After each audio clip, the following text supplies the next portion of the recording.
Hey there, fans of brotherly love wrestling.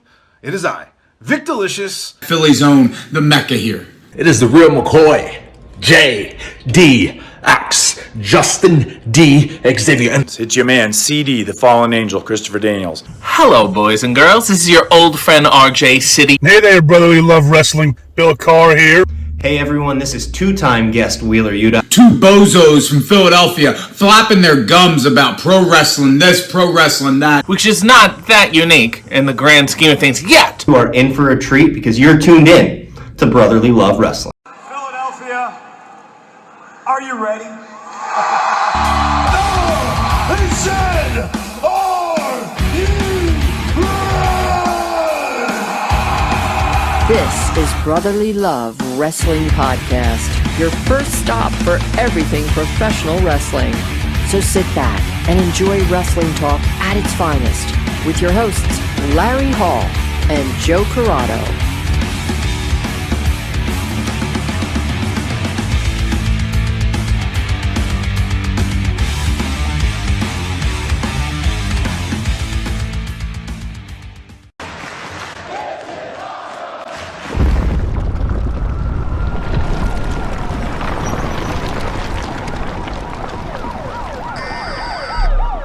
This is the emergency broadcast system. Stay alert to news media events or local emergency alert notifications.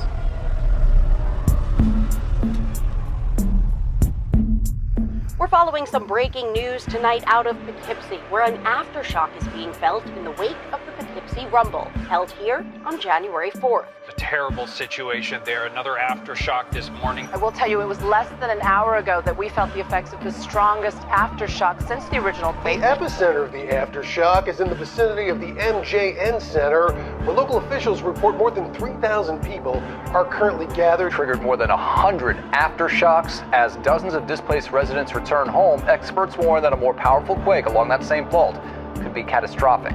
Now, sources are reporting chaos, conflict, and unfinished business, and they say this is just the beginning. I can feel it coming in the air tonight. Oh Lord,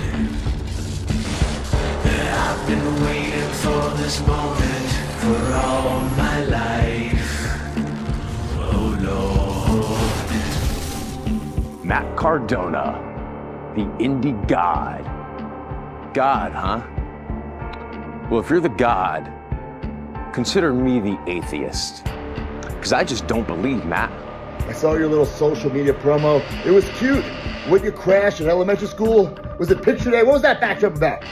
A night that will see steel cage matches, Hall of Fame inductions, and multiple championships decided. We're going to have a Hall of Fame induction ceremony for the historic MJN Center, and the first person to go in, probably the most deserving person of it, the hardcore legend himself, Tommy Dreamer. You are about to feel the aftershock, because love me or hate me, you want to be me. And pretty soon, I'm going to be the first ever national champion at ACW. Bada bing, realest guy in the room. We snack on danger and we dine on death. We have everything on the line. This is the apex of our careers. An opportunity to stamp our names in the MJN Center history books. I've been waiting for this moment for all my life. Oh Lord. Warriors looking to add another epic battle to their story. I guess we're destined to do this little dance for a long time to come. I'm gonna make you trust the system. Fellas, you better get ready because here comes trouble. You can put me through a table, you can put me through a guardrail, you can put me through planet Earth, and I'll get up and smile at you because I am not afraid of you. I'm looking for some more gold to go up on my shelves back there, so I'm coming for the ACW Women's Championship. The reign of El Tefanawi, Dante, El Jaguar, Casanova, commences. For a chance to become the first ever ACW National Champion. Notice. I know that night is going to be special for me, and I hope it's special for every single person that comes out. So you can go ahead and show up to the MJN Center with that goofy smile on your face and a fanny pack that I'm sure you will fill with cash, because that's all you're going to be leaving with. Because the ACW Championship, that stays with me. The complete, always ready Matt Cardona is walking out ACW champion.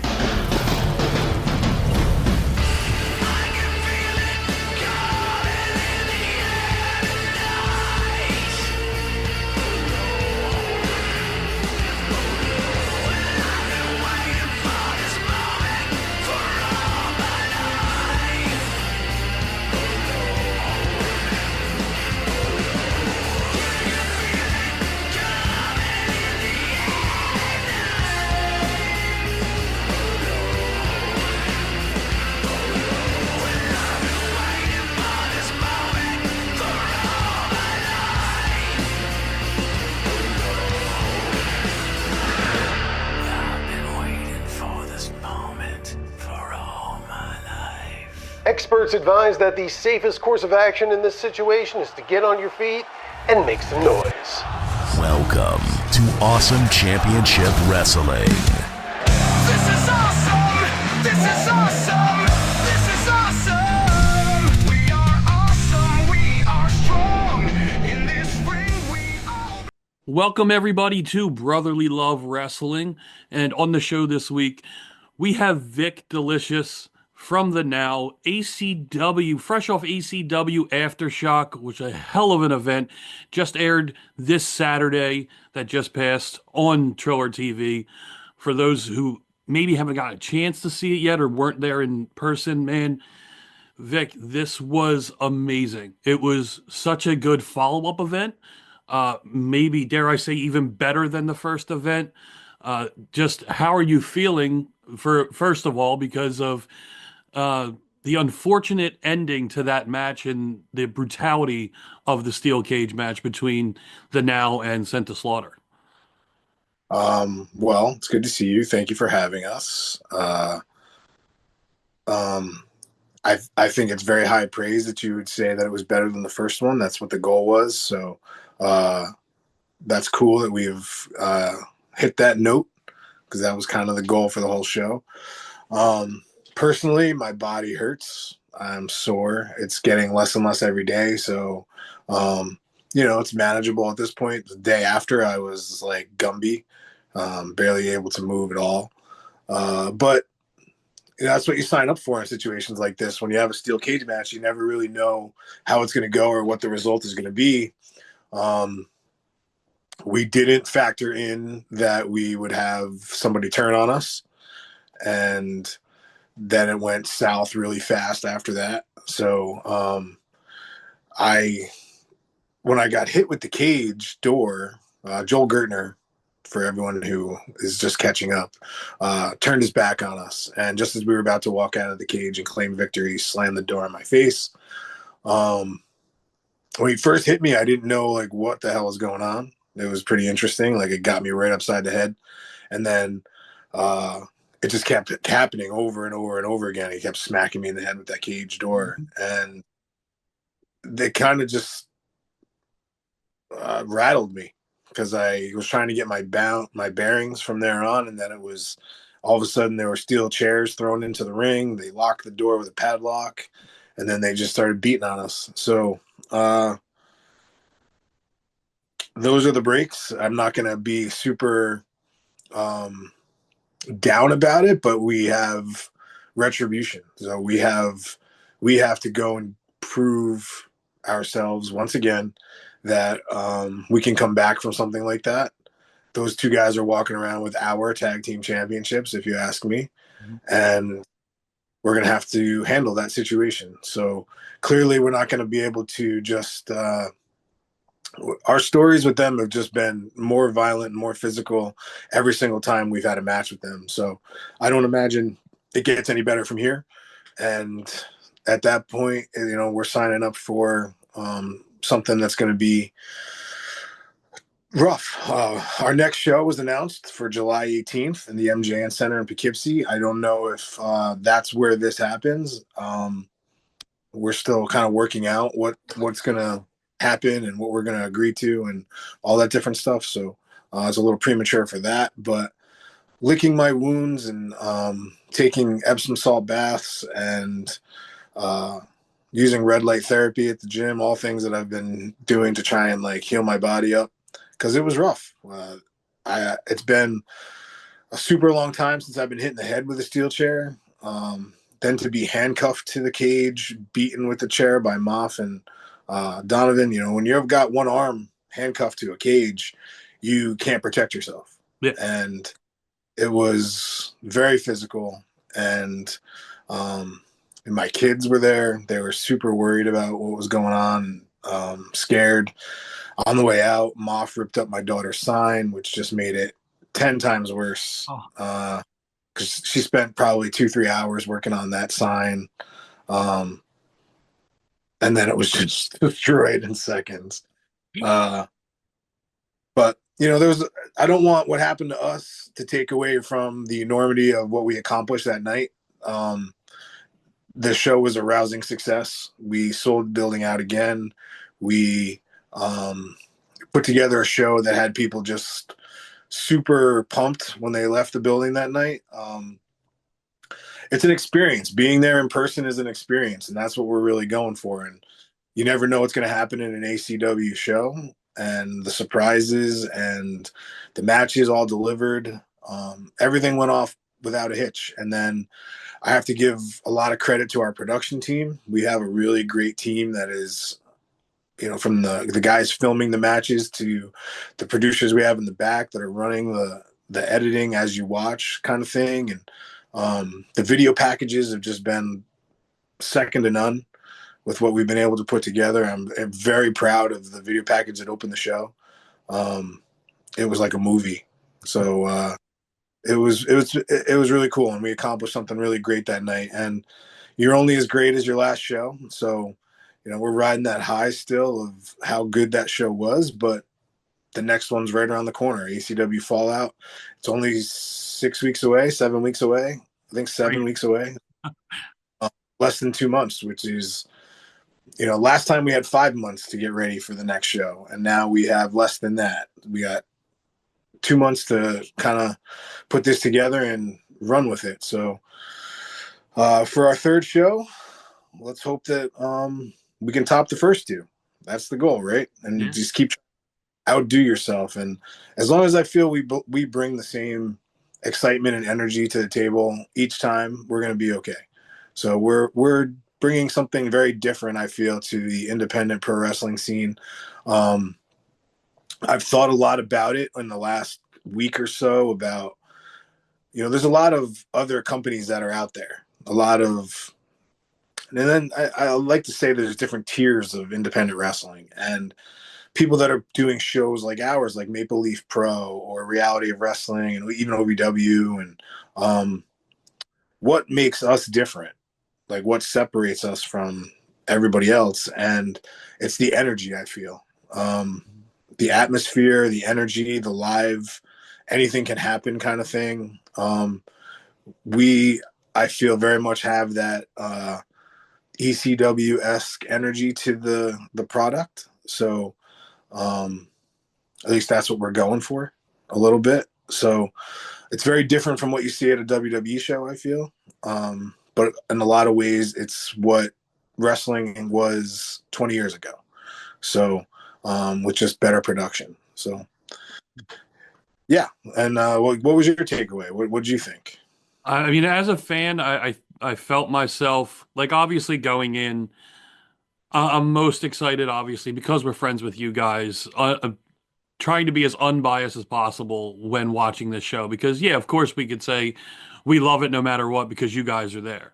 Like, you know what I mean? But looking at it as a fan from the outside, and obviously not being able to go to this one, which bummed us the hell out to not be there live, and being at the first one and knowing how good this one was stacking up, but being able to sit on my couch and watch. And honestly, I did everything in my power to stay away from spoilers for that week.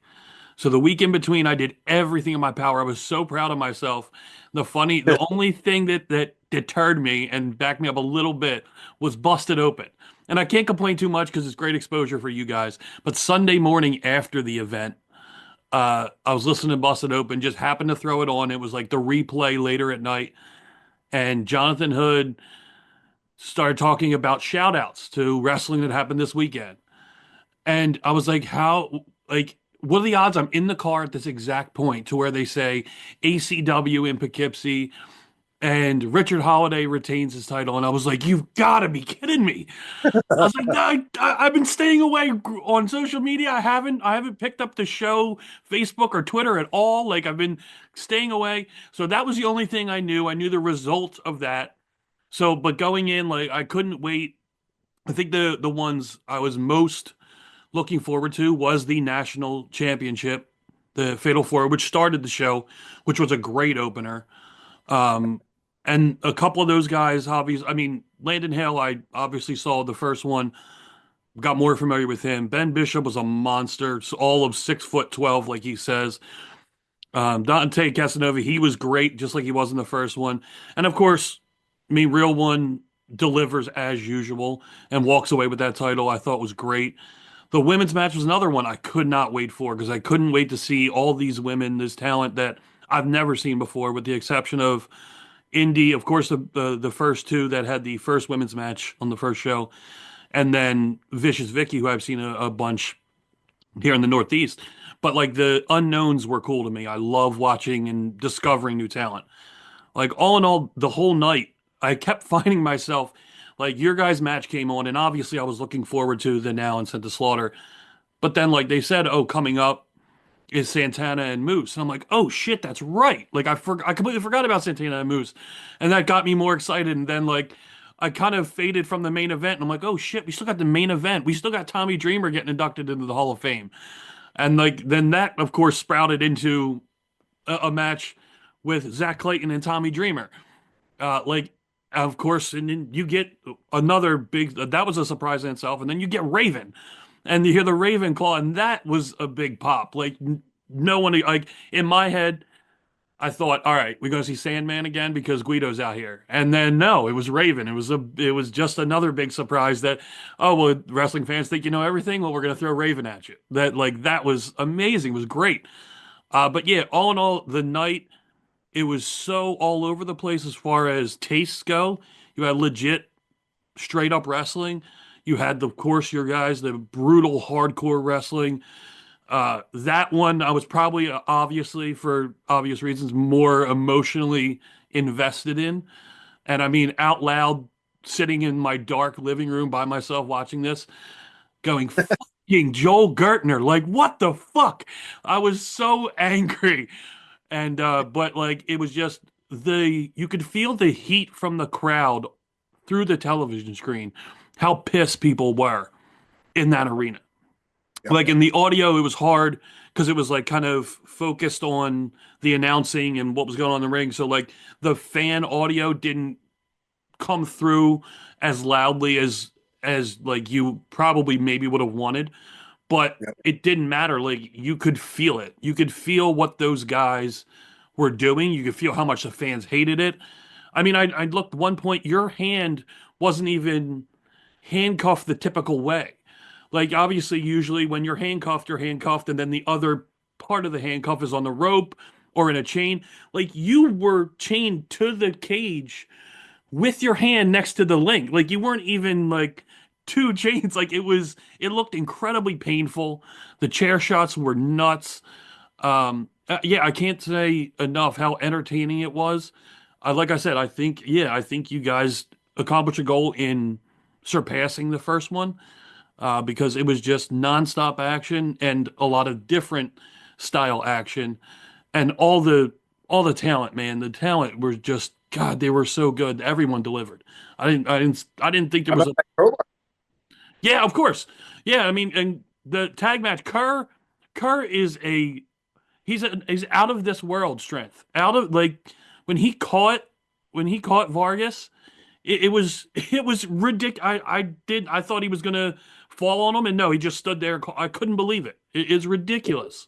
Hale and I were standing next to each other when that happened, and the two of us just like look at each other and just shake our heads like, that's the strongest dude I've ever seen. Like, I mean, sure, there's lots of super strong people in pro wrestling, but like that is like country boy strong.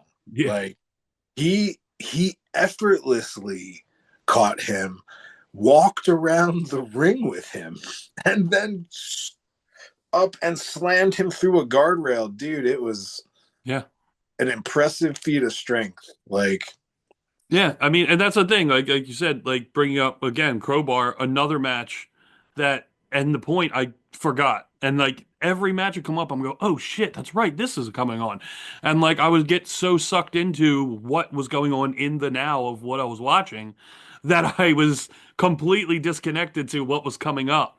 But yeah, and also I do want to say and point out, because I have been corresponding with them, and we wanted to get a show together, and just timing didn't work out with Credo. That, like you said, that production, that video was intense. It was so well done. Like you said, a movie, cinematic. The adding In the Air Tonight, the cover of Phil Collins In the Air Tonight with it gave me chills. It was such a good hype video to get ready to go. And like I said, everything about the event. And I saw you guys post something, I think either the next day or something. You said you think that you have something special here. Without a doubt. Like anyone who may have missed it or is not watching really needs to see what you guys are putting on, because you do stack right up there. Maple Leaf Pro, you're right, is legit, and Scott Demore, that company is really fun to watch as well, but a completely different style from what you guys are. A GCW, obviously everyone knows what a GCW style is, and they put on their shows, but there's something about the ACW style of show, like you said, the ECW kind of feel, maybe not the hardcore wrestling that ECW delivers, but just something about that vibe, and maybe also being that building as well helps of the legitimacy of ACW. It's so much fun to watch. I can't rave about it enough. It is absolutely amazing. It's so good. Well, I'm glad that you feel that way about it. There's so much wrestling that's out there right now. So, wrestling has always gone like this in peaks and valleys. We're at a peak right now where there's just a lot of pro wrestling. And especially if you look at Triller has this library of independent wrestling that is just so impressive. And there's so many guys out there looking for an opportunity and that are deserving of an opportunity. And there's a lot of shows to watch. And for me, when I watch shows, sometimes through no fault of these places, I lose my. I end up like taking a break throughout the show, or I'll pause and come back to it, or maybe in a day or so I'll watch the end of it or something like that. And this show, I've watched it now 3 times all the way through, and I'm interested and into it the whole time. And I'm part of the people who created it. I was there live. So the fact that it's that fun and continues to like move and tell you a story the whole way through. Each time I watch it, I catch something else that I'm like, oh man, that's amazing, or that was awesome. And I'm very proud of just how it all came out. We worked really hard to make sure that we fixed some of the things that we felt weren't smooth in the first one that we did. And, each one that we do, we're going to get better and better and better. This time we really wanted to have that hard camera that was facing out towards the crowd. That was so we made sure that we had a camera put on the stage looking out. We wanted that like original Monday Night Raw camera shot. Yeah. The camera that was in the crowd, but it shoots down, it provides like a good look of everything for sure, but I didn't want everything to be shot down. We wanted it eye level. So we worked really hard to make sure that we had that in position. And the cameramen that were at ringside, we walked through a lot of how we wanted them to be and where we wanted them to be for the show, and so that they could catch all the things that would be happening. Action's flying around at all different directions at all different times, and there's a way to do it so that the cameraman always can catch, either one or the other can catch everything that's going on. And the production team was doing such a great job with changing the cameras as it was happening to catch the stuff live that you couldn't tell it was our second show. I'm just super proud of those guys and what they've put together as a team, because I think, as far as we are as independent wrestlers, they're an independent production crew. They're not signed to a major company. They're not, making millions and millions of dollars doing their thousands and thousands of dollars doing this. So I'm super proud of the production we were able to pull off and the way that we make the show look. The way that the show flows, Hale and I were, very adamant about where we wanted different matches to be and how we wanted it to flow. We had some little inside baseball was making sure that we got Raven in the building without anybody seeing him. So in that respect, we had to put that segment further along in the show to make sure that he got in there when things were already going on. Yeah.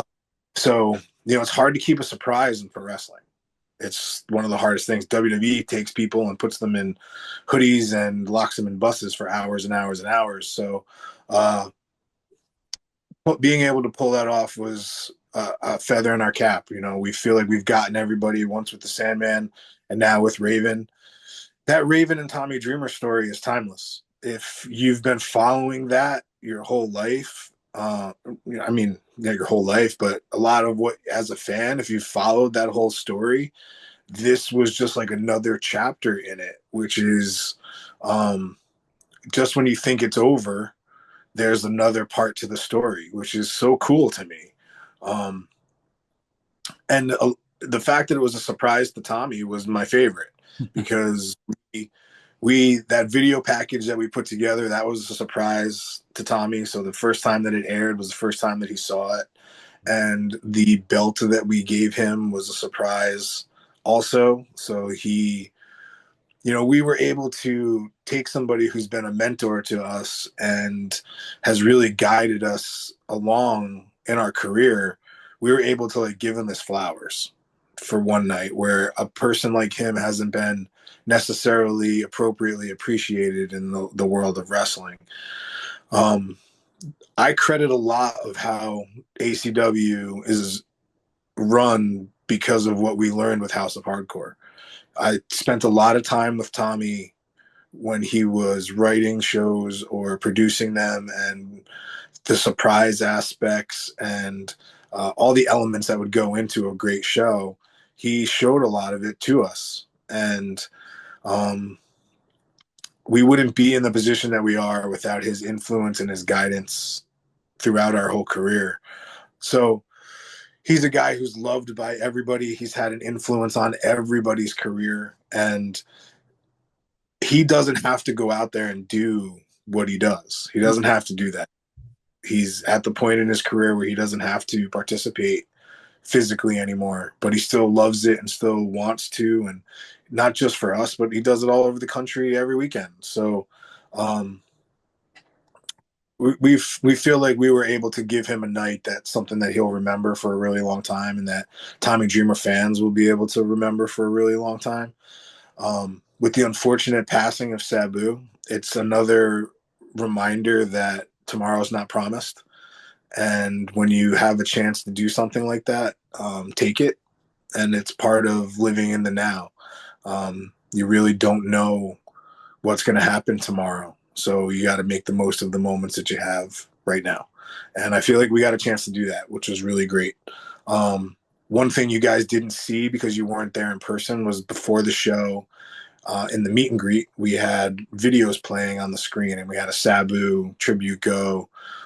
We had a match that he had that was a dark match against Scott Taylor from 1993 in the Mid-Hudson Civic Center, the MJN Center, that we were get a hold of, and we played that for the crowd. And Sabu is a guy who had a lot of influence on Hale and I at different points in our career. I don't know if you've been able to see our social media, but Hale told a pretty cool story about picking up Sabu a long time ago for a show, and he was almost a national security threat. And I have run into Sabu at different points in my career. I've gotten to wrestle him a few times. He's put me through a table. We were throwing chairs at each other's heads for a little while. And he always remembered who we were, which is really cool. With all the people that he's met and all that stuff. So I think that with the Hall of Fame thing, we were able to pay appropriate tribute to ECW. The fact that Tommy and Raven at the end got to point up at the sky was cool. And a lot of places were doing 10 bell salutes and a lot of different things, and we wanted to just make sure we paid our respects in a way that we felt was appropriate. So I feel like we got to do that. Yeah, and the one thing I know when that was happening, I questioned. I mean, first of all, the video package, you're right, was phenomenal. It was so well done. I mean, not many people would probably do it better other than WWE, who, I mean, not many people can touch WWE's video. They're ridiculous. But that video was so good. And I found myself going, how did they get the rights to have those videos? Like, there was certain video, I'm like, I know that's WWE. Like, how did they get their hands on those videos? Well, because Tommy is liked by so many people, we were able to kind of call in some favors and just like see if we could get approval for it. And luckily, everybody that we talked to was cool with what we were doing, and let it happen. So got pretty lucky there. And a lot of it was, for Tommy's benefit and to just like pay tribute to him. And I think that people saw that and knew that. It made it really cool. It was a lot of stuff that I feel like it's hard to encapsulate somebody's entire career, especially one like Tommy's. But I feel like we were able to get a snippet of it and have a video package that, for him, that's something he's going to be able to look back on forever. For as long as he's still breathing and walking God's green, he'll be able to look at that video package and have those moments memorialized like that. So, yeah, I feel like the goodwill that we've built up in pro wrestling paid off in that respect because we were able to do something like that. And the other thing you said was that opening video package. It's available on our social medias if you guys want to go see it. It just was something special because we're telling a story in so many different ways. So if you pay attention to a lot of what you're watching from the first show to this show and then the next one, there is story that ties in with different story and underlying and things that are, a lot of it, there's synergistic qualities to it. And you have a rumble and you follow up that rumble with an aftershock. After the aftershock is a fallout.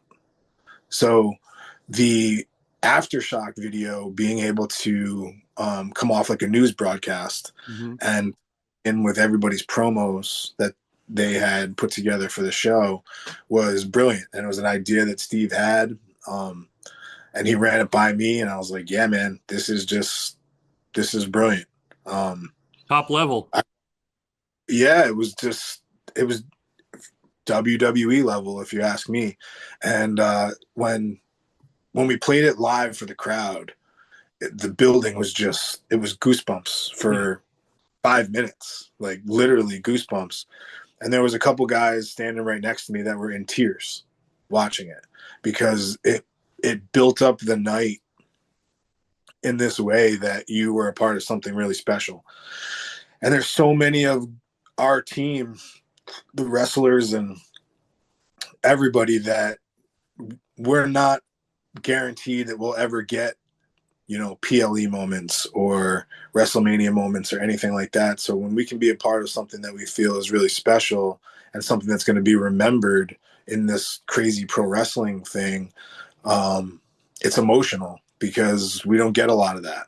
So to have that kind of like create that energy for everybody. And like when it was done and the This Is Awesome song started playing, the whole building was on their feet. They were just screaming, cheering, clapping, and ready to go. And that set the tone. And then to follow it up with the national title match and have those guys just like put it all out there, man, we were off to like quite the start.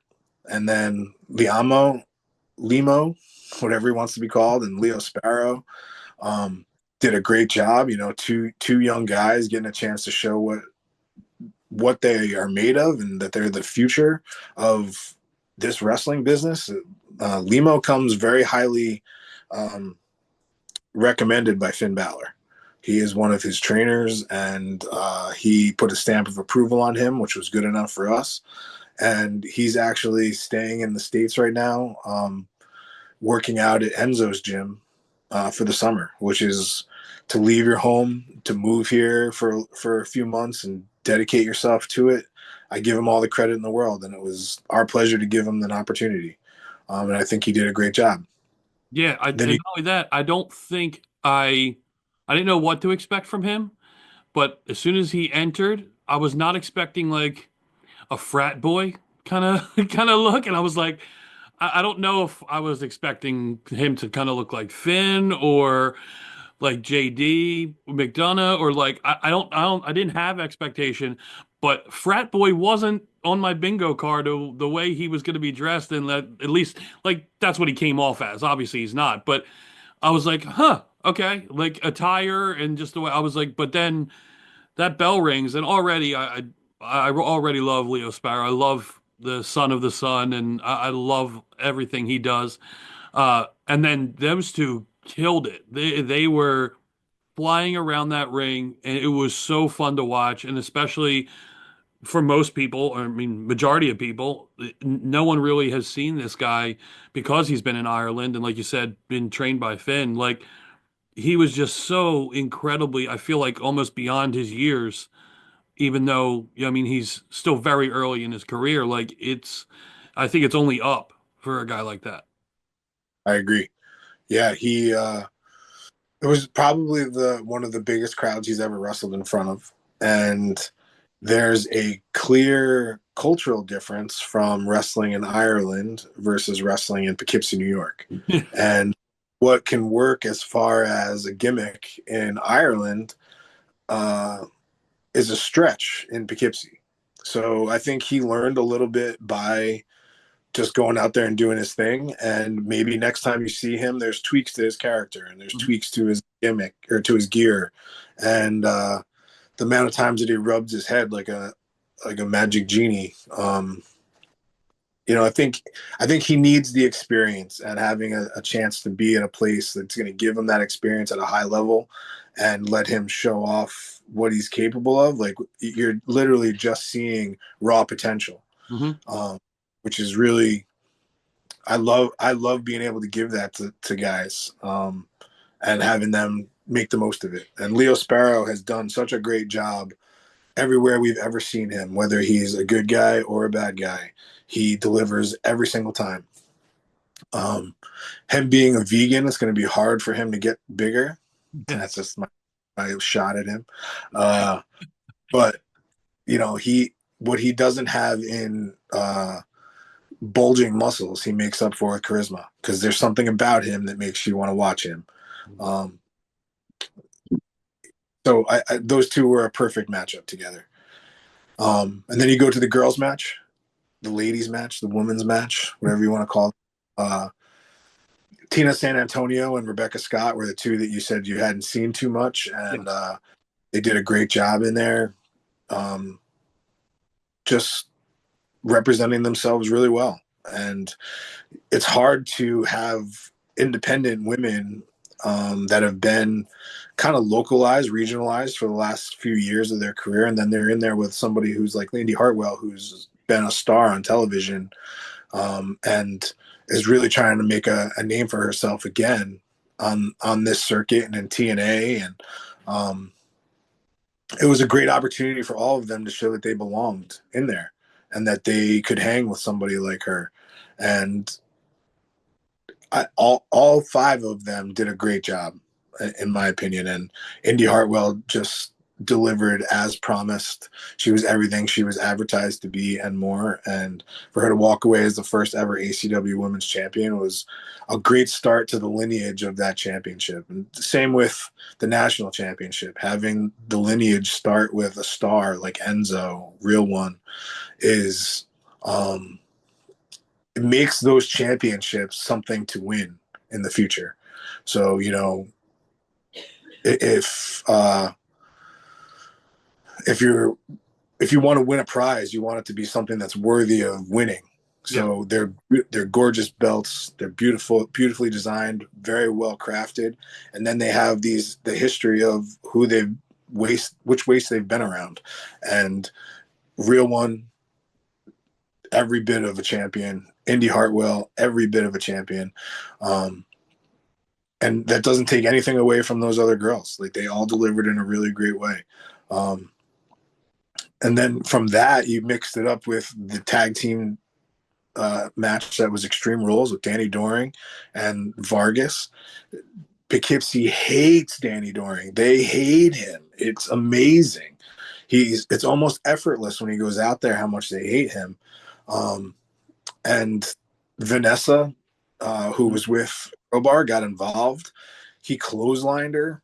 They were beating on her, which was just when they had her up and they had the guardrail, I was like, no, they're not really going to do this, are they? They're not really going to put her into that guardrail. And then they got the save. I'm like, oh, thank God.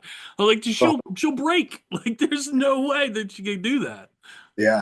I give her credit, man. She's a gamer. She's in there. She's tough as nails. And she's up for it too, which is awesome. And they delivered on everything that we needed out of that and more. It was a great match. And just like one of the best ones on the show. I know Hale has said that was his favorite match on the show, and it was just right up there. It deserves very high praise. And then the Hall of Fame ceremony, you had Zach and Guido come out and interrupt the Hall of Fame ceremony right at the end. Guido dropped an F-bomb, which I was like, yeah, who cleared that? And then Tommy turned around to match it, and matched it. That was great. Like, this is breaking down quickly. But Zach is another guy, man, who just needs an opportunity and needs some spotlight on him, and he's an untapped talent. I think he's got the size, he's got the look, he's got the charisma, and he's really, really, really good. Like, I only having the opportunity to be in there with somebody like Tommy Dreamer it's great for him and for his career, whether he wins or he loses. It's great for him. And being around a legend like Guido is also great for him. He's learning from some of the best that have ever done it. You know, don't let Guido's squirreliness take away from the fact that he's a former WWE Cruiserweight champion. He's an ECW tag team champion several times over. You know, he's done it all. The Sicilian Shooter is not just a gimmick. He's really that. So, that was really great. They delivered in all aspects, and it was just what the fans wanted. They wanted it to be a fight all throughout the building. So it was pretty cool. And then you get into our cage match, and I'll tell you what, I'm done seeing the Now in cages. The last time I saw a member of the Now in cage was Hale and Darby, and I fucking couldn't stand how that ended. It might be the most infuriating finish that I've ever seen in pro wrestling, and I'm talking including WWE. I have never been so mad at a finish like I was that Hale Collins and Darby Allin match. And then to add this onto it, and add you guys getting your ass beat and getting turned on, and just the chairs and I was like, I never want to see the Now I've been wanting the Now in a cage match because I didn't see it in AC, and now I regret wanting the Now in a cage match. I'll never forget standing on the entranceway and looking out to the crowd and having the cage be there with those two monsters inside of it, literally foaming at the mouth. they were hyped up. They were ready to go. They brought their best that night. So the moment when we finally got in the cage and they shut the door, and it was like, all right, here we go. We're going to do this. No matter how many times you can be in a steel cage, you can't ever appreciate how much it hurts to be thrown into the cage and have like that chain link against flesh. There's just nothing that prepares you for it. There's nothing that can get you ready for it. And the first time you get thrown into it, you're kind of just like, it's a wake up. You're like, ah, shit, here I am. I'm in this. But I feel like we had it won. We had them down. I had given both guys spine busters. They were down for the count. They were out, and I've thought about it. Should I have tried to pin them? Maybe, but I really wanted that pronounced walk out of the cage. I agree. I thought that would have been the better choice. Yeah, walk out of the cage, have the belts right there, hand it to us. That's the win. But there's a lot of layers to the story that was told there that night, and there's a lot of history that goes into it. And I think over the next few weeks we'll have a chance to tell some of that. But it was a very physical beatdown, and I would encourage everybody who hasn't seen it to watch it on Triller. Some of the clips are on our social media that you'll be able to watch right now. But my parting words are that this is nowhere near over. We've only just begun.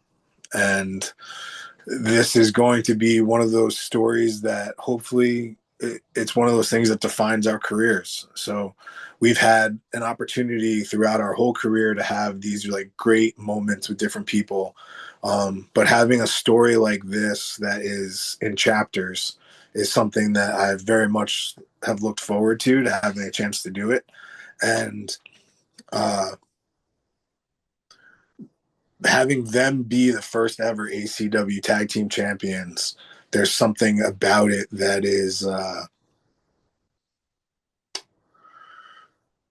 it adds another layer to the story, because everybody expected us to win.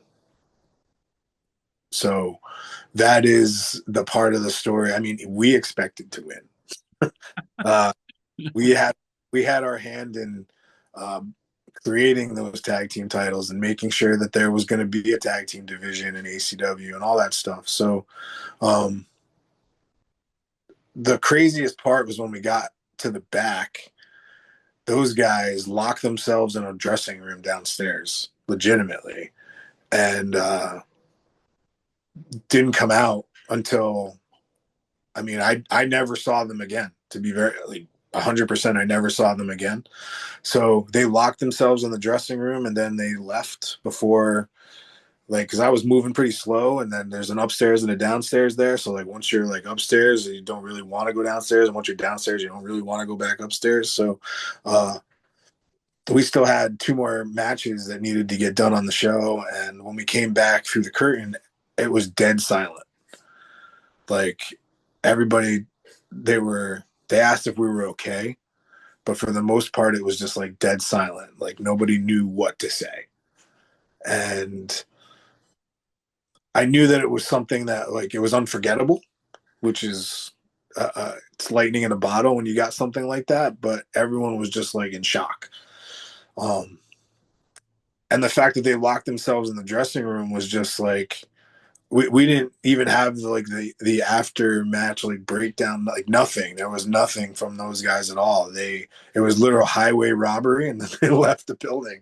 So the first that promo that they did that aired after the match, the first time I saw it was when I watched the show on Triller. Like, I didn't see that. Yeah, I didn't see any of that. I had no idea that that's what happened, and like they were wound tight. They were wound tight. And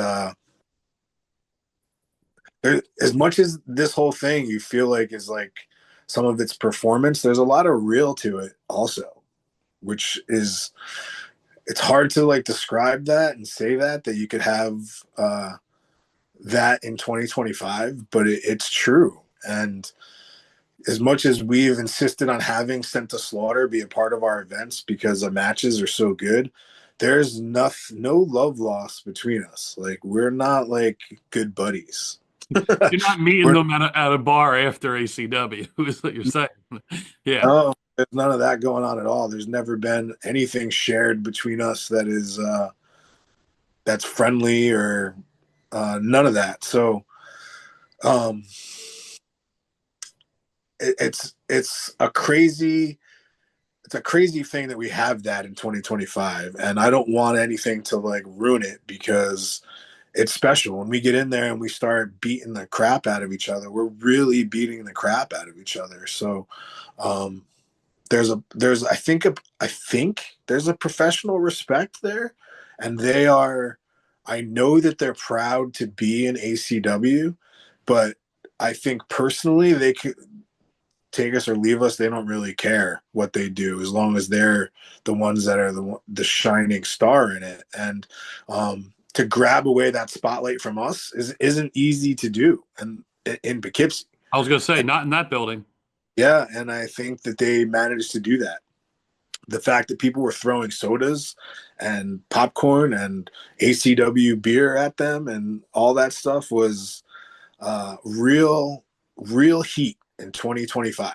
And as close as you get to having territory style, legit heat in wrestling, where they say that doesn't exist anymore. Well, it existed in Poughkeepsie on May 17th. It was very, very, very much a heat-filled environment when Sent to Slaughter walked out of that cage.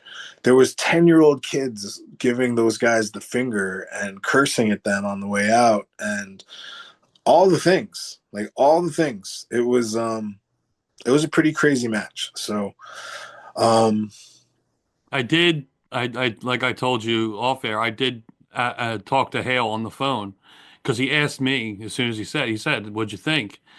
And I told him, I said, because I think, like me, everyone in the building wanted to see Hale jump off that cage. Everyone wanted an elbow drop from Hale Collins off of the cage. And I think the first time you guys tried to escape, the camera had a really good angle right underneath you guys. And you could see the two ends buddy up together of the corner of the cage. And even like the chain link hanging over the bar at the very top. And I'm like, they're not climbing over that cage. They're going to rip their tights. They're going to get hurt trying to climb over. Like, they're going to have to go out the top. I was like, and there's no way Hale is jumping off the corner of that cage. It's structurally, I don't know if it'll hold. I mean, there was some slams that I think you guys were throwing Moff into, and you had ring hands holding the bottom of that cage, so it didn't completely come out with that big body. There was the violence was ridiculous, and having the four of you, like you said, there might be professional respect in there, but respect goes out the window with that kind of beating. That was brutal. Yeah, I did rip my singlet. I have to get my outfit repaired. There's several tears in it, which really pisses me off because it cost me a lot of money to get that outfit made. The brand new attire. Yeah. But there was one when Moff smacks me over the back with the chair right before they handcuffed me. And I felt my soul leave my body. It was one of the most painful feelings I had ever felt inside of a wrestling ring. And I mean, we're talking like breaking my leg pain. Like, it just radiated throughout my whole body, all the way down to my fingers and my toes. Like, it was just like a Looney Tunes effect, like something out of a Looney Tunes cartoon. He did not hold anything back when he hit me with that steel chair, and my toe curled inside my boots and my fingers were just like completely numb, and I was like, holy shit, that hurt. Like, there's just so much goes through your head. Like, I had just been hit in the head with the chair, which was something special. And then when he locked, like you said, when Sean Donovan handcuffed me to the cage, he handcuffed handcuffed my wrist directly to the cage. Yes. And the reason he did that was the other side of the handcuffs somehow had become locked. So there was no way to get the other portion locked onto something. Yeah, he had to kind of just rock with what he did there, and his way of getting through it was to just handcuff me right to it. So I had no wiggle room with my hand. I was stuck to that cage, and my arm was stuck up there. So it added a whole nother element to how much it hurt, because I couldn't feel my hands. My wrist was going, literally, it was like probably freezing cold. It felt like the circulation was just cut off in my hand, and they still kept hitting us the whole time with chairs. So it sucked. It sucked real bad. I gotta say, as a fan watching that, especially the ending, like, for some reason, and I thought this before the event even started, in my head I was like, all right, I feel like we could get a dusty finish. Like, I feel like there's going to be a dusty finish here. And I don't know why I had that weird feeling. And then, like, they beat the hell out of you guys. You guys were completely out. They walked out of the ring. They got the titles. And in my head, I'm like, who's saving them? Who's going to do it? Like, someone has to save the Now. Someone, there has to be. And then, like, it just kept going. It kept getting, and it was just like, I was so deflated as a Now fan. Like, I was wishing, you know what I mean? Like, that little kid inside was just like, somebody come help him. Somebody, there has to be something someone could do. And it never happened. And it was just like, oh my God, like it. But again, that's why we watch pro wrestling, to get that invested into a story, into a battle, watching the bad guys do that to the good guys, to the people that you want to see win. It's what you watch wrestling for, and that invoked the feeling just like every other match did. I mean, obviously, me personally and a lot of people in that building, you guys are special to everybody, but every match did that. Maybe not on that level, but every match had you feeling for somebody or some kind of emotional attachment. Yeah. Yeah, in that same respect, I think that Holliday and Cardona captured that feeling perfectly. Mm-hmm. There was a lot of emotion in that match. You didn't know who was going to win. There was referees taken out. There was, Holliday tried to hit him in the balls, and he had a cup on, and always ready. Always ready. There was finishing moves and kickouts, and it had everything. I would put that main event up against any main event in the world of any show. I mean, that match could go on any show and be a show stealer. Matt Cardona is the ultimate professional. I have nothing but positive things to say about him. What he did in the ring, how he was leading up to the show, their promos back and forth were just absolutely fantastic. It was a real big fight feel between the two of them, and I couldn't be more proud of Richard Holliday being our representative for ACW. He is one of the absolute best unsigned talents in pro wrestling, and he carries himself like a champion. He carries himself like someone special, and he's very deserving of being the ACW champion. So I know that when we started ACW, he was one of the first guys we contacted because we wanted him to be a part of it. And he has just embraced that and taken it to the max. And the fact that he's busy every single weekend in another part of the country and showing the world what he's made of, he's a special talent. And there's stories behind the stories, like I said every time. And for him, he's had to overcome a lot, and more than he's let the public know, to be honest. There's a lot there with he's beaten cancer. There's a lot, and I respect him very much as a person for what he's gone through and what the challenges that he's faced, regardless of what his wrestling personality is. Mm-hmm. He has to do when he's in there to get the job done, and I respect that too. But as a man, he's overcome a lot and proven himself in many ways and he's very deserving of the accolades that he gets, and he deserves to be seen by the whole world. And hopefully, with the exposure he gets from ACW, the world will see that even more from the people that matter in high places. They'll be able to give him a bigger platform. He deserves it. Yeah, absolutely. He absolutely deserves it. I think you couldn't have a more prototypical, perfect heavyweight champion representing your company like Richard Holliday. I mean, we talked to him back when he was with Hammerstone and MJF in MLW, and then of course before the last show or after the last show, and after January show, when we talked to him and we caught up, started talking to him again, and like we asked him like, do you want us to talk about, you know what I mean? Because it's one of the things that every interview does, is ask him about that. And I was like, we don't have to. Like, it's up to you. And he was like, I'd rather you not. I'm like, okay, good. We won't even say about it then, because it's a part of his story, but it's not him. Like, it's not all him. There's so much more that's Richard Holliday.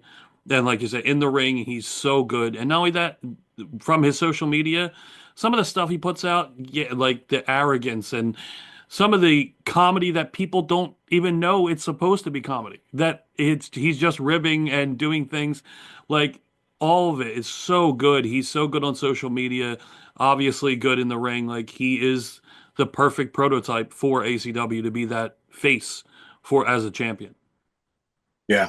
Yeah. He doesn't want something to define him like that, but he's every bit of deserving of the accolades that he's getting. He is a champion's champion. And when he stands across from somebody like Matt Cardona, he looks like a star, and very proud of him. And I can't wait to see what's next for him in ACW, because if what we have lined up for him pans out the way I think it will, it's going to be another really intense show for him. So we talked the whole card from top to bottom. I mean, I'm sure for the next couple of weeks we'll still be talking about it. But like you said, coming up July 18th, Friday night, July 18th, MJN Center, we have Fallout, the third. And now obviously we're a week removed from the last one, so I don't expect any kind of plans yet. But I mean, if the first two are any indication, what you guys have put in, and you said, it kind of dawned on me when you said it about Tommy and House of Hardcore. To me, maybe that's the other reason why we fell in love with ACW the way we have, is because it feels like a House of Hardcore. You see the tones of a House of Hardcore. It has that feel from you guys learning from Tommy. But this third one, I mean, look, I sound like a broken record every time we talk to you guys about your events, because we can't wait. But like, you guys deliver. Only had two, and both of them. The first one we were in attendance. Now the second one we were sitting at home, so we have a completely different vantage point. No matter which way you cut it, ACW delivers every time. So I hope, actually, when this airs, tickets will be on sale. So because tonight's Wednesday, tomorrow they go on sale, correct? Thursday. So by the time this is out, you can already get tickets now. This is acw.com. You can already purchase tickets for July 18th, Fallout from ACW. So go as soon as you can, get those tickets, because if you've seen the first two, you know it's not an event to be missed. Vik and I told Hale a little bit. I didn't get a chance to talk to him, unfortunately, in depth, but we think it's absolutely ridiculous. We love everything you guys are doing. Congratulations.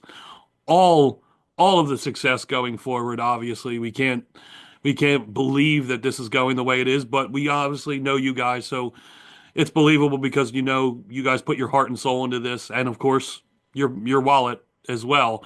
And it's not easy doing what you guys are doing. So thank you for the entertainment and your hard work, because it pays off, and us as wrestling fans really appreciate the work you guys are doing. You're very welcome. Thank you for all your support and for talking us up. And encouraging us to keep going and doing what we've been doing here. Like, that all means the world to us. We love you two the most. Did Joe watch? That's a good question. I don't know if he watched or not. I know he had a lot of family things to do this holiday weekend. But I have to talk to him. I think over the week he was saying that he caught some spoilers that he was pissed about because he was waiting to as well, but he didn't stay off social media like I did, so I think he caught some of the spoilers, and I told him to shut his mouth so he didn't spoil it for me. I was that dedicated. I was like, don't even say anything. Don't talk to me. I don't want to know. But yeah, I haven't talked to him yet. Obviously, he's not here with me tonight. So, but I assume by now, midweek, he has seen it. So I can't wait to talk to him about it and see what he thought. But yeah, we can't wait. We can't wait for the next one. Well, I know that all 4 of our champions, everybody is signed on for the next show. You're going to see Real One, you're going to see Indy Hartwell, you're going to see Santa Slaughter, and you're going to see Richard Holliday. And Matt Riddle makes his return to Poughkeepsie on Friday, May 18th. And then a few other things that we're still working on and announcing in the next few days, honestly. But yeah, get your tickets now. This is acw.com. Follow along with us on all our social medias and come along for the ride with us. We appreciate everybody's support. So thank you for this interview. I love it. I love being on with you. You're one of my favorites. So we also got you some presents from the show. So I know Melissa made sure she got some extra things to take home for you. Nice. So. Thank you. And also coming out soon, hopefully we'll be up and running that shirt you see on Vik as you're watching, the This Is Awesome shirt that will be up soon. The merch shop on thisisacw.com. Like I said to Vik before we started, of course the hat as well. As soon as I saw the promotional picture, I went on to ACW website. It isn't up yet, but Vik assures me that hopefully this week it'll be up, so we can get that awesome ACW shirt. We sold out of Now shirts also at the show. Nice. So, yeah, that was a nice surprise. So we'll have to make sure we have some different ones for this next show. So it's cool that the merchandise is one of the things that people are really digging about our company, because we're having a lot of fun designing it and making it, and it's really cool. So we'll make sure that you can get on a Shopify on our site. I know they told me it's already done. It just has to go live. So just keep checking the website. Okay. Yeah, when it goes live, I'll make sure to put it on our social medias as well, because like I said, I'm just holding out, waiting for it because I really like that shirt. So, yeah, Vik, again, always good talking to you. And thank you so much for being on the show. And we'll be talking to you very soon. Sounds good, man. Don't forget, live in the now. Always. Thank you, everyone, for watching and listening. We hope you enjoyed the show. We'll be talking to you very soon. And don't take any shit from anybody. See you guys.